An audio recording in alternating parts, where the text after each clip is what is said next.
Hello everyone, good morning. मेरा नाम दिवस द्विवेदी है और घटना सूत्र की इस खूबसूरत पहल में आप सभी का स्वागत है, जहां हम डेली करंट अफेयर्स लेके आते हैं जो प्रीलिम्स व मेंस के लिए बहुत ही महत्वपूर्ण होते हैं। खास तौर पर अगर आप देखें यूपीएससी एग्जाम हो या स्टेट सिविल सर्विसेज एग्जाम हो, उनके दृष्टिकोण से ये जो आर्टिकल हैं वेरियस न्यूज़ सोर्सेज से कवर किए जाते हैं, जिनमें द हिंदू है, इकोनॉमिक टाइम्स है, पीआईबी है या इंडियन एक्सप्रेस है। तो आज के जो आर्टिकल हैं उसे हम डिस्कस करेंगे। उससे पहले हम देख लेते हैं कौन कौन से आर्टिकल हैं और कौन कौन से सोर्स से इन्हें लिया गया है। आज का पहला आर्टिकल है जो प्रारंभिक परीक्षा संबंधित है।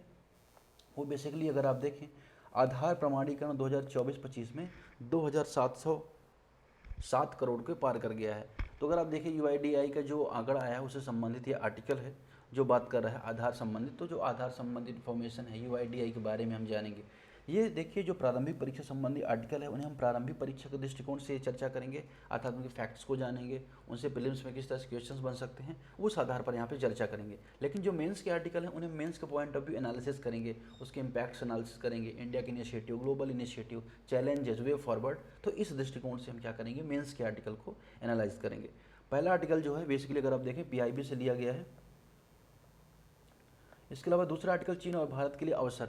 अगर आप देखें जिस तरह से अमेरिका व्यापारिक बाधाएं या टैरिफ को लेके वैश्विक स्तर पर अपनी स्थिति को दिखा रहा है, उससे कहीं ना कहीं भारत व चीन के लिए नए अवसर भी उत्पन्न हो रहे हैं। भारत व चीन के पास एक मौका है जहां पे भारत व चीन विश्व की बड़ी अर्थव्यवस्था के रूप में पुनः स्थापित हो सकते हैं। अब इसमें अगर आप देखें आंकड़े की बात होगी, कौन कौन से भारत की क्या स्थिति है, चीन के व्यापारी क्या स्थिति है, तो ये आर्टिकल अगर आप देखें इंडियन एक्सप्रेस से लिया गया है। तीसरा आर्टिकल जम्मू और कश्मीर के बारे में है कि जम्मू कश्मीर में विधानसभा ने आतंकवादी हमले की निंदा की है। तो बेसिकली अगर आप देखें जम्मू कश्मीर में भी क्या आपको पता है कि जो पहलगाम में आतंकी हमले हुए थे उसके बाद ये कहीं ना कहीं पूरे देश भर में विरोध हुआ, उसमें जम्मू कश्मीर विधानसभा में भी हुए। वो यहाँ पे दिखाया गया है। ये जो आर्टिकल है द हिंदू में से लिया गया है और इसी के साथ एक मिलता जुलता आर्टिकल है जो इंडियन एक्सप्रेस से पहलगाम पहल के बारे में है, इसको साथ में यहाँ पे चर्चा करेंगे। साथ ही पांचवा आर्टिकल अमेरिका का पहला व्यापारिक समझौता के बारे में बता रहा है कि भारत के साथ पॉसिबिलिटी है कि जल्दी ही व्यापारिक समझौता अमेरिका का हो जाएगा।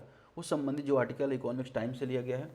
साथ ही अगला आर्टिकल 2024 में भारत का जो सैन्य खर्च है पाकिस्तान से 9 गुना अधिक है। जो सिपरी की रिपोर्ट आई है, आपको पता होगा सिपरी रिपोर्ट जारी करती है कि विश्व में कौन कौन से देश बड़े आयातक हैं हथियार, कौन कौन से देश निर्यातक हैं। उस संबंध में जो रिपोर्ट आई है द हिंदू में, यह रिपोर्ट बेसिकली अगर आप देखें ये आर्टिकल लिया गया है।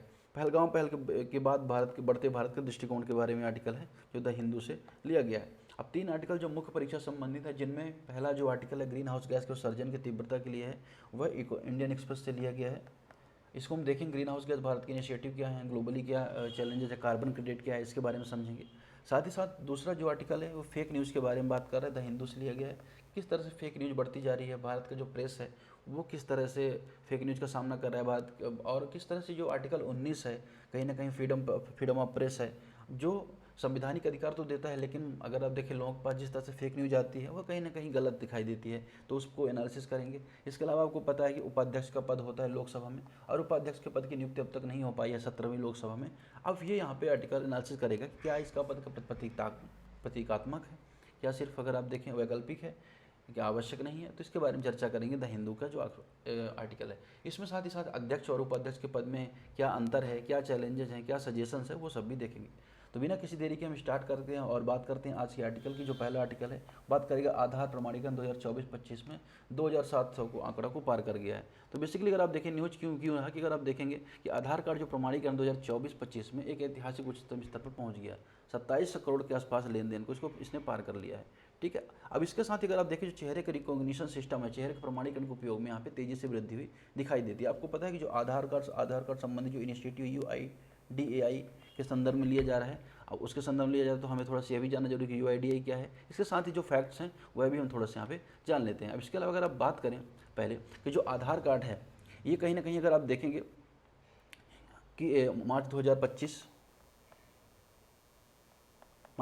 में 246.75 करोड़ रुपए इसके प्रमाणीकरण इसके हुए हैं। अब आधार कार्ड जब लॉन्च हुआ तो उसके बाद अगर आप देखें 14,800 से ज़्यादा इसके प्रमाणीकरण हो चुके हैं और लगभग सरकारी योजनाओं का लाभ प्राप्त करना हो, पेंशन योजना से संबंधित हो, बैंक के संबंधित हो, लेन देन संबंधित हो, डिजिटल जो निकासी है उससे संबंधित हो, हर जगह आधार का उपयोग कहीं ना कहीं दिखाई दे रहा है। और मार्च 2025 में न सिर्फ आधार बल्कि आप देखें KYC कि जो आंकड़े यहाँ पे बता रहे हैं ई केवाईसी की भी संख्या लगातार बढ़ रही है। अब बैंकिंग सेक्टर में अगर आप देखें सरकारी योजनाओं में इसके उपयोग की भूमिका दिखाई दे रही है। अब अगर आप बात करें कि जो आधार कार्ड है इसके संबंध में जो एजेंसी है उसके संबंध में देख लेते हैं कि जो UIDAI है वह उसका क्या कार्य है। तो बेसिकली अगर आप देखें 28 जनवरी 2009 को इसको इस्टेब्लिश किया गया था और इससे पहले योजना आयोग के अंतर्गत कार्य करना था, पहले योजना आयोग के अंतर्गत कार्य करना था। लेकिन बाद में अगर आप देखेंगे 2015 के बाद इसे किसके अधीन कर दिया गया है, नीति आयोग नहीं, ये मेटी के अधीन कर दिया गया है, MeitY, अर्थात जो इलेक्ट्रॉनिक व सूचना प्रौद्योगिकी मंत्रालय है उसके तहत लाया गया और उसके तहत ये क्या करता है, कार्यभार को संचालित करता है। अब इसका उद्देश्य बेसिकली क्या है कि 12 अंक का जो आधार कार्ड नंबर है उसको जारी करना, इसका क्या अर्थ है। साथ ही साथ अगर आप देखें जनसंख्या का डेमोग्राफिक अर्थात जनसांख्यिकी व बायोमेट्रिक डाटा को एकत्रित करना भी इसका उद्देश्य था, जिसको इसने भली भांति किया है। इसने आधार कार्ड संख्या जारी की, साथ ही साथ आधार कार्ड का प्रबंधन करना, डाटा की सुरक्षा करना, ऑथेंटिकेशन सर्विस प्रोवाइड करना, ई केवाईसी करना, ये बेसिकली काम करता है। अब थोड़ा सा अगर आप बात करें आधार कार्ड के बारे में, तो आधार कार्ड आप जानते हैं कि 12 अंक का एक विशिष्ट पहचान संख्या है, 12 अंक की। इसमें व्यक्ति के फिंगरप्रिंट, आँख की पुतली या फोटो है, जन्मतिथि है, लिंग है, उसके पते सभी की जानकारी होती है। अब UIDAI में अगर आप देखें एक CEO होता है, आपके बारे में मैंने थोड़ा सा UIDAI के बारे में बताया।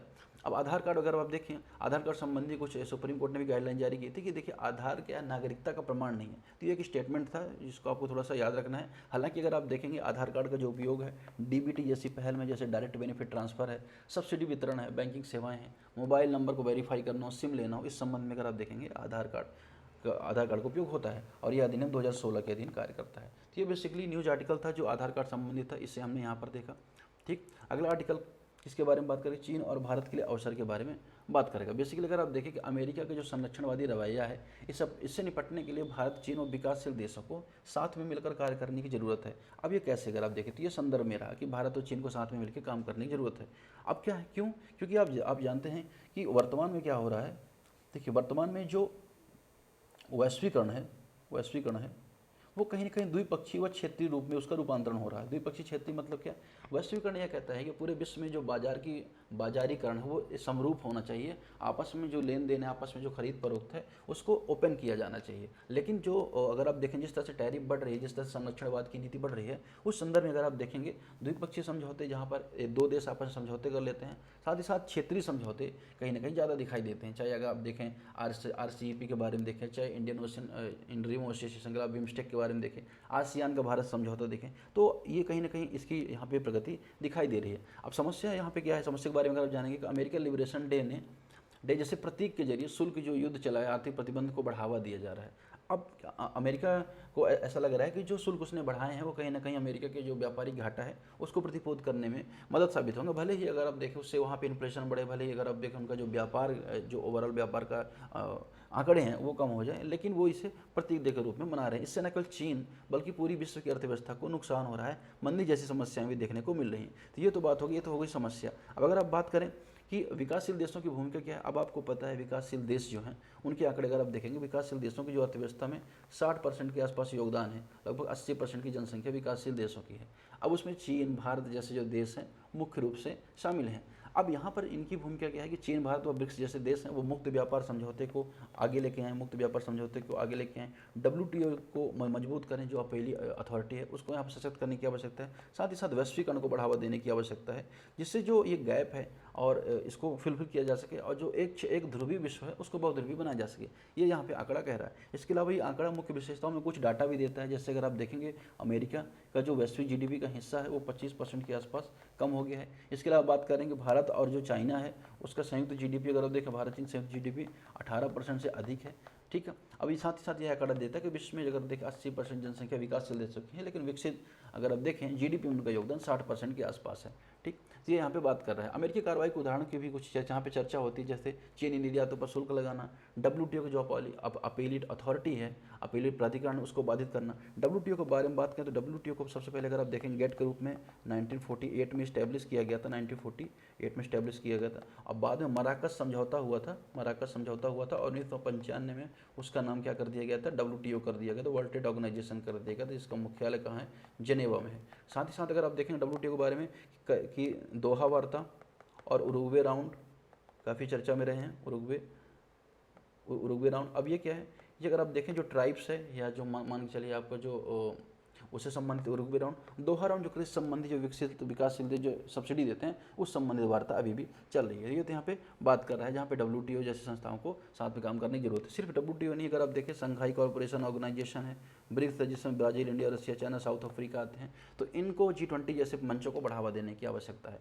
ये यहाँ पे आर्टिकल बात कर रहा है। अगला आर्टिकल यहाँ पे बात कर रहे हैं जम्मू कश्मीर विधानसभा में आतंकी हमले पर क्या हुई निंदा हुई। आपको पता है कि पहलगाम में भी हमला हुआ। पहलगाम में हमले के बाद आपने देखा कि पूरे भारत में जम्मू कश्मीर से लेकर कन्याकुमारी तक हर एक जगह पे विद्रोह हुआ, विरोध हुआ इस चीज़ को लेके।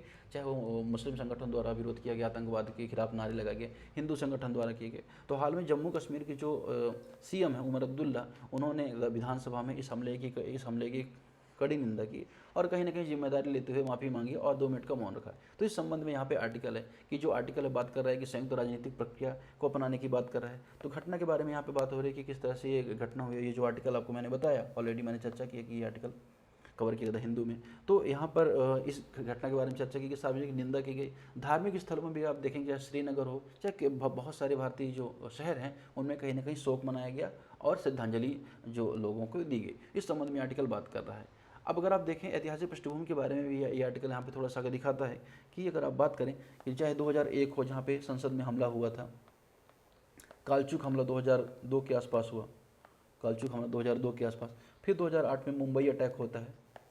तो ये आर्टिकल साथ ही बताता है किस तरह से जो आतंकी हमले हैं वो लगातार अगर आप देखें नियोजित रूप से भारत में होते रहे हैं और इन हमलों की वजह से कहीं ना कहीं जनधन की हानि और भारत में कहीं ना कहीं सुरक्षा संबंधी खतरे निकल के सामने आए हैं। ये आर्टिकल यहाँ पे बात कर रहे हैं। और इसके अलावा ये आर्टिकल यह भी बात कर रहा है कि कौन कौन सी भारत द्वारा पहल की गई मुख्य विशेषताएं के बारे में अगर आप देखेंगे, भारत ने अगर आप देखेंगे कूटनीतिक दबाव बनाया है, सैन्य सतर्कता अपनाई है और सैन्य डिप्लॉयमेंट भी किया है। 2021 के बाद भारत ने आप देखेंगे कि एक नई नीति को लेकर सामने आया है। वैश्विक समर्थन भी भारत ने आतंकवाद के मुद्दे पर हासिल किया है। इसके अलावा अगर आप देखेंगे भारत ने लक्षित सैन्य कार्रवाई की, चाहे आप बालाकोट सर्जिकल स्ट्राइक के बारे में देखें, चाहे उरी में आप देखें, तो इस तरह से आप देखें भारत ने भी अपने इनिशिएटिव्स लिए हैं। तो ये आर्टिकल यहाँ पे इस बारे में बात कर रहा है।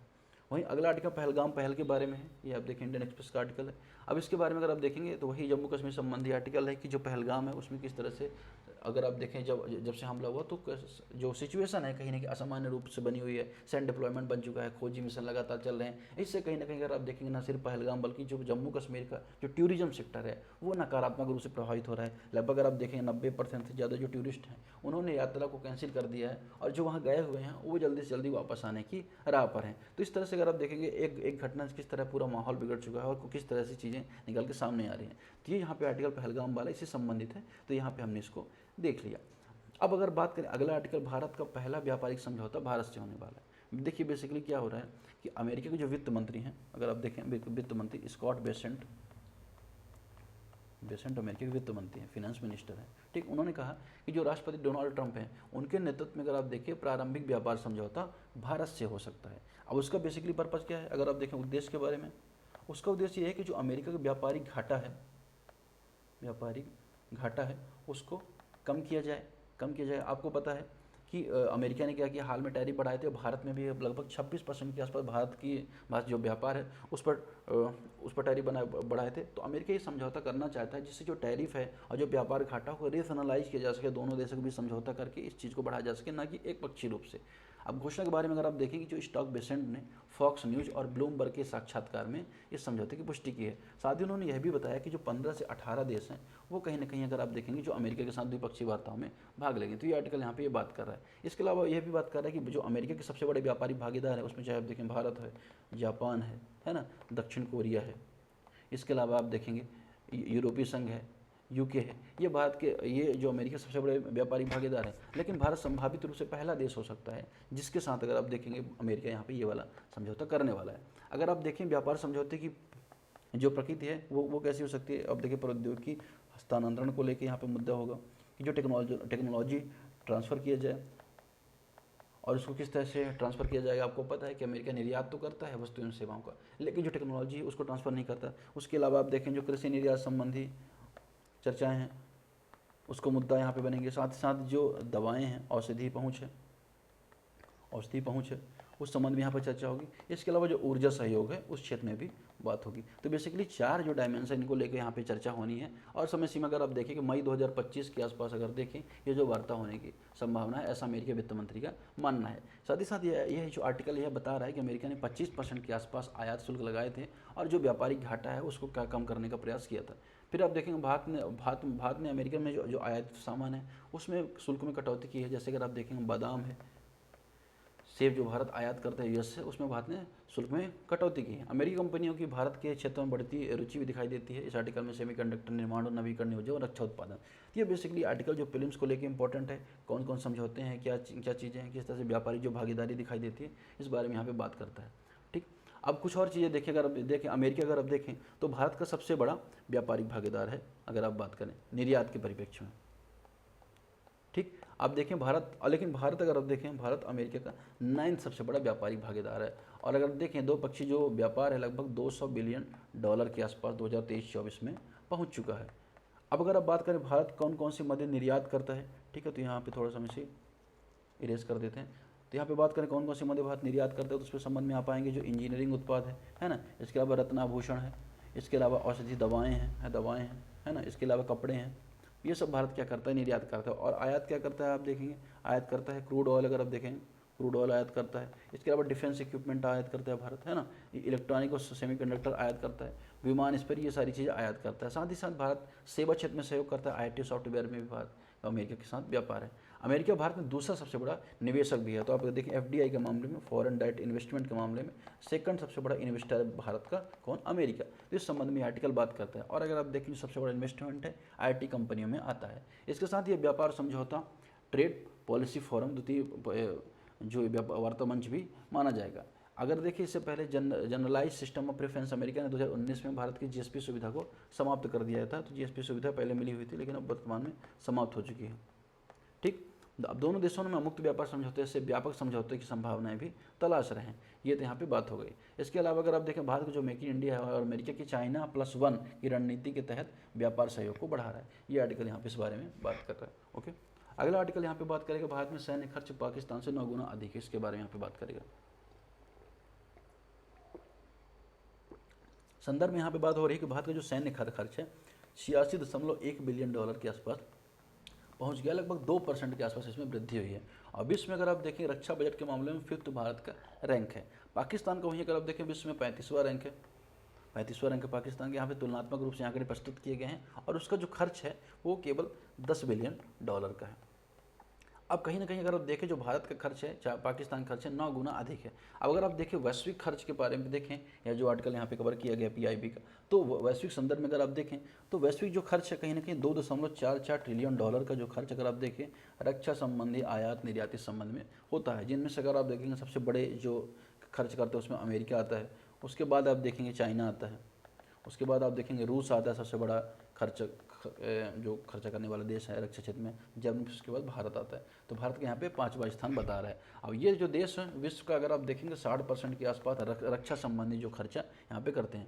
चीन के अगर आप देखेंगे वहीं जो रक्षा बजट है वो 439 बिलियन डॉलर के आसपास दिखाई देता है। वहीं आप देखेंगे रूस का जो 149 बिलियन डॉलर के आसपास दिखाई देता है। तो चीन का भी अगर आप देखेंगे भारत से दुगुना दिखाई देता है। इसके अलावा यूरोप का अगर देखें, यूरोप एज ए कंटिनेंट अगर देखें तो 639 लगभग बिलियन डॉलर के आसपास यूरोप का खर्चा दिखाई देता है। अब बात करें कि भारत का जो खर्चा है वो किस क्षेत्र में होता है, तो आप देखेंगे कि जो रक्षा का आधुनिकीकरण हो, इक्विपमेंट का आधुनिकीकरण हो, इसके अलावा सीमा सुरक्षाओं की फेंसिंग करना, सीमा सुरक्षाओं को मजबूत करना हो, साथ ही साथ साइबर सुरक्षा को सुनिश्चित करने की दिशा में भारत खर्च करता है। स्वदेशी जो इंडिजिनस है जैसे हॉल जैसे जो संस्थाएं हैं जो स्वदेशी अगर आप देखें हथियार का निर्माण करती हैं या तो बहुत सारी चीज़ों का निर्माण करती है, उस संदर्भ में भारत का खर्चा यहाँ पर दिखाई देता है। तो ये आर्टिकल बेसिकली सिप्री का है जिसने यहाँ पर ये आंकड़े जारी किए, जहाँ भारत की रैंकिंग आपको पता होनी चाहिए, पाकिस्तान क्रोनोलॉजी पता होनी चाहिए, क्या आंकड़े हैं, किस क्षेत्र में खर्चा हो रहा है, ये सारे आंकड़े हमने यहाँ पर देखें। अगला आर्टिकल बात करें पहलगाम हमले के बाद बढ़ते भारत के दृष्टिकोण के बारे में, यहाँ पर ये आर्टिकल यहाँ पे आया हुआ है। ठीक, अब अगर आप बात करें इंडियन एक्सप्रेस में, तो पहलगाम में अगर आप देखें दक्षिण जो कश्मीर है उसमें पहलगाम में आतंकियों द्वारा हिंदू नागरिकों पर 26 हिंदुओं की हत्या की गई। आप देखें जिसके बाद उनका बेसिकली पर्पज़ यही था, संदर्भ में अगर आप देखेंगे हिंदू मुस्लिम में जो तनाव है उसको बढ़ाया जाए, भारत की जो वैश्विक छवि है उसको नुकसान पहुंचाया जाए, वो अराजकता दिखाना जिससे ऐसा लगे कश्मीर में अशांति पूरी तरह से है। खासतौर पर 70 धारा हटने के बाद। तो अगर आप देखेंगे यहाँ पे ऐसा हुआ कि जम्मू कश्मीर में पहली बार ऐसा देखने को मिला कि जो हिंसा संबंधी गतिविधियाँ हैं उसमें जम्मू कश्मीर के लोगों ने उसका विरोध किया, आतंकवाद के खिलाफ नारे लगाए। जामा मस्जिद में अगर आप देखेंगे लोग इकट्ठा हुए और काले झंडे दिखाए आतंकवाद के खिलाफ, अखबारों ने काले पृष्ठ में छापे। तो इस तरह से अगर आप देखेंगे सोशल रिस्पॉन्स यहाँ पे बहुत ज़्यादा दिखाई देता है, जिसमें स्वैच्छिक हड़तालें करना हो, प्रदर्शन करना हो, शांतिपूर्ण मार्च लगाना हो, ये सारी चीज़ें यहाँ पर दिखाई देती हैं। अब इसके अलावा हालांकि ये जो आंदोलन हुए उसी दौरान अगर सुरक्षा संबंधी चिंताओं को भी जताया गया कि सरकार की जो रणनीति है कहीं ना कहीं चुनौतीपूर्ण यहाँ पे दिखाई देती है। आंतरिक सुरक्षा संबंधी ढांचे पर भी जो समस्याएं हैं उसके बारे में चर्चा की गई। इसके अलावा अगर आप देखेंगे ये सारी बातें यहाँ पर होंगी। तो ये यहाँ पे आर्टिकल ये वाला हमने देख लिया।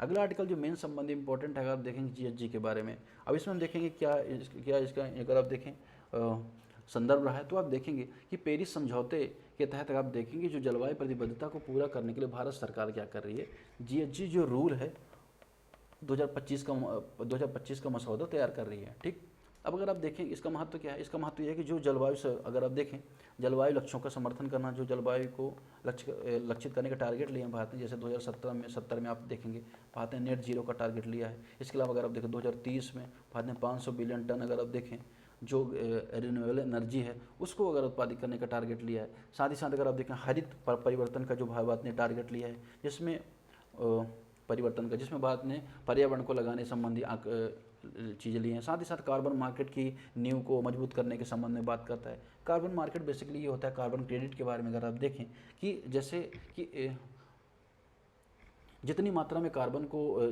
सपोज करिए कि एक टन कार्बन जैसे उत्सर्जित होता है और उसको समाप्त करने के लिए जितने पेड़ पौधे लगाए जाने चाहिए तो उसका वो कार्बन क्रेडिट कहलाता है। जैसे किसी कंपनी ने उतने लगाए तो वो क्या करते हैं उसका ट्रेड भी कर सकती है, उसे ट्रेड भी कर सकती है। जैसे मान के लिए उसने 2 टन के लिए लगाए लेकिन उसका जो उत्पादन केवल 1 ही टन का कार्बन उस इमिशन करती है तो 1 टन उसे ट्रेड भी कर सकती है। तो इस तरह से कार्बन बाजार तैयार करने की बात भी हो रही है यहाँ पे ये चीज़ें। इसके अलावा अगर आप बात करें भारत में कुछ सिनेरियो देखें तो भारत में CO2 के बारे में अगर आप देखें 80.53% के आसपास CO2 रिस्पॉन्सिबल है भारत के जो ग्रीन हाउस गैस है अगर आप देखें भारत के संदर्भ में आप देखें।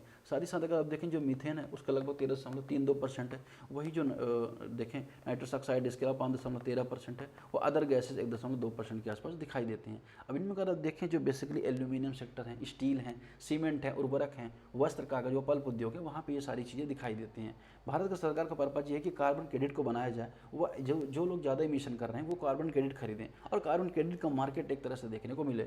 अगर देखिए इससे पहले अगर आप देखें पैट स्कीम को लागू किया गया था 2012 में। पैट स्कीम बेसिकली बात करती है परफॉर्म, अचीव एंड ट्रेड की। साथ ही साथ अगर आप देखेंगे जो 2022 तक 92 मिलियन टन CO2 समकक्ष उत्सर्जन की बचत करने का लक्ष्य है। अब चुनौतियाँ क्या है अगर आप देखें, ये तो भारत की इनिशिएटिव है। अब चुनौतियाँ यहाँ पे क्या हुई, चुनौती सबसे बड़ी अगर आप देखें डाटा निगरानी करना सबसे ज़्यादा कठिन काम है। इसके अलावा अगर आप देखें जो विनियामक की कठिनाइयाँ हैं, रेगुलेशन संबंधी कठिनाइयाँ वो अस्पष्ट हैं। अगर आप देखें उद्योगों को लक्ष्य और मानकों की स्पष्ट समझ नहीं है। साथ ही साथ अगर आप देखें वित्तीय समर्थन का अभाव है, MSME जैसे छोटे उद्योग हैं अब वो कार्बन इमिशन करते हैं लेकिन उनके पास सोर्स नहीं है, वित्त नहीं है, तो वो कैसे उस चीज़ को क्या करेंगे, कवर कर पाएंगे। साथ ही साथ अगर आप देखें टेक्नोलॉजी का गैप भी दिखाई देता है जो उन्नत व जो विकसित अर्थव्यवस्थाओं में नहीं दिखाई देता। ये तो बात हो गई। अब अगर आप बात करें इनिशिएटिव कौन कौन से लिए जा रहे हैं, पहलों के बारे में देखें तो भारत में अगर आप देखेंगे तो पहला विश्व में अगर आप देखें जो पेरिस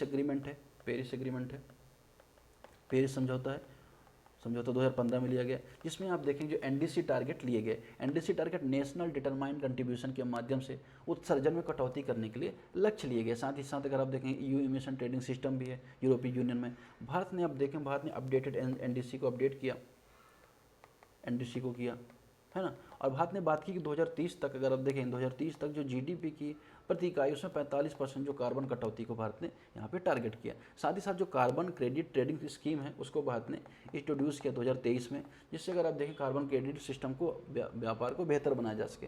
साथ ही साथ नेशनल हाइड्रोजन ग्रीन मिशन, अगर नेशनल ग्रीन हाइड्रोजन मिशन की भारत ने शुरुआत की। फेम परियोजना की शुरुआत की, इससे पोल्यूशन को कम किया जा सके। फेम 2.0 की शुरुआत की। आगे की राह अगर आप देखें वे फॉरवर्ड अगर आप देखें तो जो फ्रेमवर्क है MRV फ्रेमवर्क की बात होती है। मेजरमेंट, रिपोर्टिंग, वेरिफिकेशन, इसमें पारदर्शिता जरूरी है। क्लीन एनर्जी टेक की आवश्यकता है, यहाँ पर उन्नत प्रशिक्षण की आवश्यकता है। MSME को कार्बन मार्केट का प्रॉपर रेगुलेशन किया जाना चाहिए। साथ ही साथ जो वैश्विक सहयोग है इसको भी बढ़ाए जाने की आवश्यकता यहाँ पर दिखाई देती है। तो ये आर्टिकल हमने यहाँ पे देखा। कार्बन क्रेडिट के बारे में देखा प्रमाण पत्र परमिट होता है जो दर्शाता है कि जो उसके धारा के वातावरण में 1 टन कार्बन या ग्रीन हाउस गैस के बराबर उत्सर्जन को रोका या कम किया है। ये यहाँ पे कार्बन क्रेडिट के बारे में बात करते हैं, ठीक है। अब इसके अंदर कैप एंड ट्रेड सिस्टम होता है, जिससे हम किसी दिन हम और भी जो आर्टिकल आएंगे उसमें हम चर्चा करेंगे।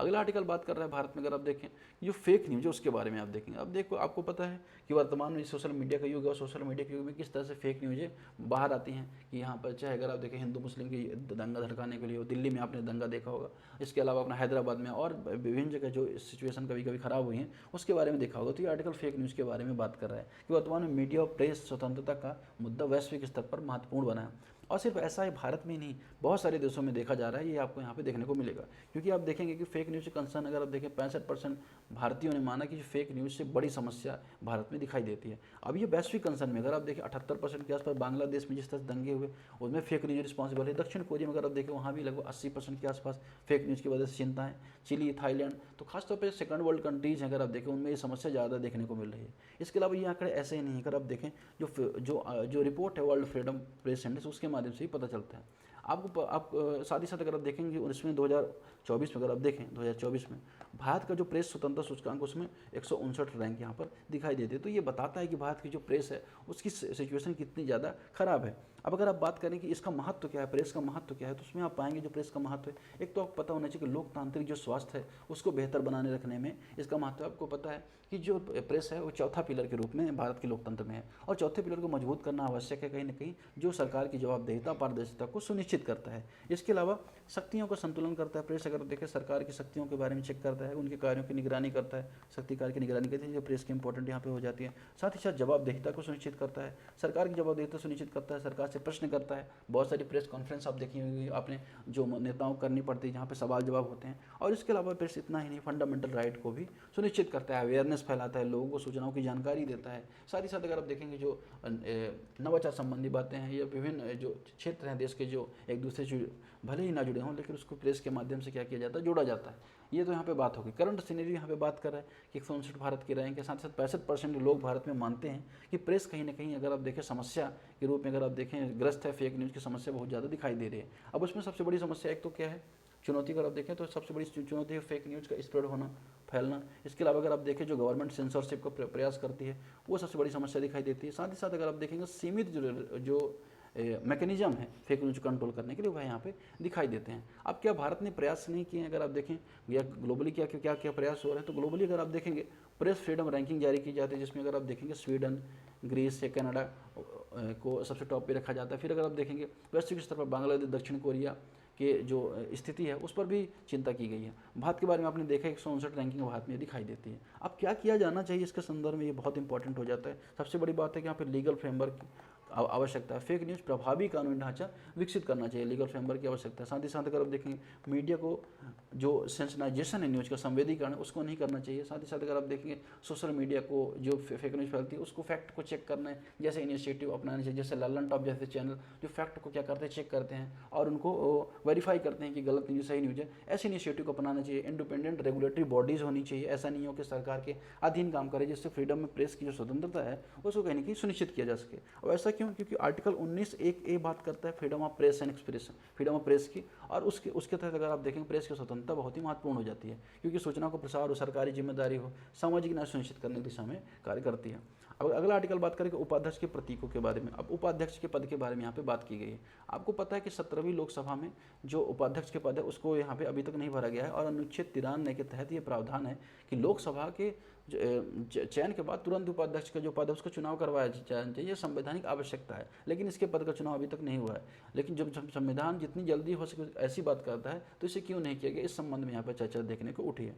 अब पद के बारे में अगर आप देखें कि संवैधानिक पद की भूमिका की यहाँ पे चर्चा होती है। भूमिका क्या है कि उपाध्यक्ष का पद लोकसभा अध्यक्ष के समकक्ष होता है, किसी भी लोकतांत्रिक संसद के संचालन में उसके लिए आवश्यक होता है। जब लोकसभा अध्यक्ष अनुपस्थित होते हैं तो वो सदन की अध्यक्षता करते हैं, उनका कार्य सदन में निष्पक्षता को बनाए रखना का होता है। साथ ही साथ ज़्यादातर आप देखें जो उपाध्यक्ष का पद है वो विपक्ष पार्टी से लिया जाता है, तो पक्ष विपक्ष का एक संतुलन बेहतर बनाने की दिशा में इसका इंपॉर्टेंस होता है। अगर इसकी हिस्टोरिकल डायमेंशन देखें तो 1952 में आप देखेंगे M.A. अयंगर को पहला, आप देखेंगे अयंगर को पहला जो लोकसभा का अगर देखो उपाध्यक्ष नियुक्त किया गया था, यह भारतीय संसद में संचालन के रूप में भूमिका निभाता है। अब अगर आप देखें प्रतीकात्मक व्यवहारात्मक तो महत्व है ही इसका, अब देखिए। लेकिन परिणाम अगर देखें, उपाध्यक्ष का चुनाव देरी से संसद की परंपराओं का उल्लंघन हो रहा है, और कहीं ना कहीं संस्था का जो संतुलन है अध्यक्ष उपाध्यक्ष का, ये कहीं ना कहीं बिगड़ रहा है, जो भारत के अच्छे लोकतंत्र के लिए अच्छा नहीं है।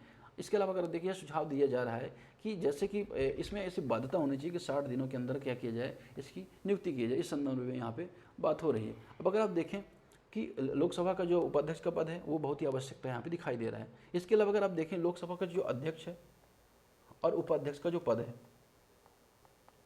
उसके संबंध भी यहाँ पे चर्चा कर सकते हैं। जो अध्यक्ष है उसके बारे में अगर देखें, अध्यक्ष सर्वोच्च पद होता है और संसद में सर्वोच्च न्यायिक व कार्यकारी भी कार्य इसके होते हैं, न्यायिक कार्य भी होते हैं, वहीं कार्यकारी कार्य भी इसके होते हैं।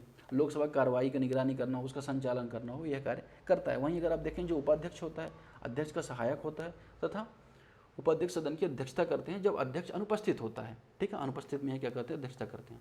साथ ही साथ अगर आप देखें अध्यक्ष की जिम्मेदारी होती है वह सदन की कार्रवाई का सही तरीके से संचालन करे, सुनिश्चित करे सभी सदस्य नियमों का, शिष्टाचार का पालन कर रहे हैं। इस संदर्भ में उसकी जिम्मेदारी होती है। वहीं उपाध्यक्ष की भी जिम्मेदारी होती है कि अध्यक्ष की उपस्थिति में जो भी अध्यक्ष के कार्य है उसको संचालन करें, उनको व्यवस्थित करें। ये चीज़ यहाँ पे देखी थी। अगर आप बात करें चुनाव में, तो लोकसभा के अध्यक्ष का चुनाव सदन के सदस्य द्वारा किया जाता है। यह चुनाव सबसे पहले सदन की पहली बैठक में होता है।